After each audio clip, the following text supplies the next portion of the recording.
दोस्तों नमस्कार।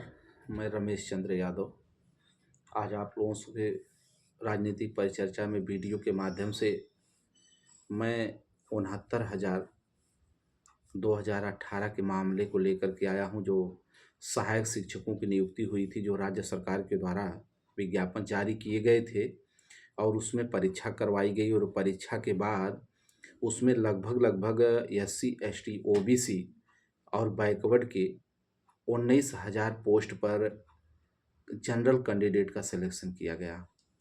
जैसा कि इस मामले को हाई कोर्ट में अपील की गई और इस मामले को बड़े ज्वलंत मुद्दा के साथ उठाया गया। और वहाँ पर जब इस मुद्दे को उठाया गया तो राज्य सरकार और इसके बाद उसके अधिवक्ता उसमें इन्वॉल्व हुए। उनको नोटिस दी गई और उन्होंने ये हवाला भी दिया कि हमें नोटिस भी नहीं दी गई, हम उसमें अपेयर भी नहीं हुए, लेकिन ऐसा कुछ भी नहीं था। और इसके बाद फिर high court, Allahabad high court ने उसको जो है उसमें आरक्षण लिस्ट को खारिज किया और फिर से पुनः राज्य सरकार को आदेशित किया कि आप जो है पुनः से उस लिस्ट को संशोधित करके निकालें और उसमें उन बच्चों का नाम भी सम्मिलित करें और जो दोषी है उस पर कार्यवाही करें। लेकिन इसके एवज में राज्य सरकार और इसके बाद जो है और बच्चे सामान्य वर्ग के ये लोग सुप्रीम कोर्ट में गए और सुप्रीम कोर्ट में इस मामला को उठाया गया।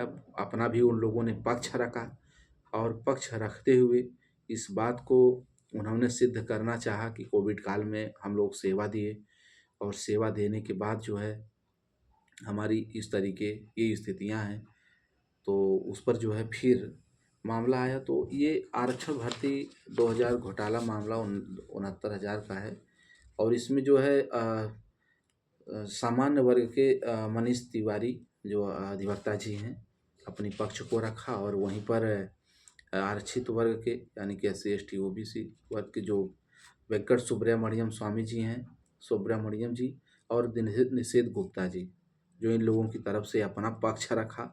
और इस प्रकार पक्ष रखते हुए माननीय सुप्रीम कोर्ट न्यायालय में 16 दिसंबर 2025 को फिर तारीख तय की गई है। और यूँ कहा जाए कि कुछ न कुछ अपने डिसीजन को पक्ष में भी रखा हुआ है। दोस्तों देखिए अब अगला चरण क्या होता है, 16 दिसंबर का हमें इंतज़ार रहेगा। ये मुद्दे बड़े ज्वलंत थे, तब भी बड़े ज्वलंत थे और आज भी ज्वलंत हैं। और हम तो ये कहेंगे कि उन भाइयों को न्याय मिले जो इससे पीड़ित हैं। और उन लोगों का काफ़ी संघर्ष भी रहा, बहुत ज़्यादा उन लोगों ने संघर्ष किया। 2018 से लेकर के 2025 आ गए, लगभग इस बीच में लगभग 7 वर्ष गुजर गए।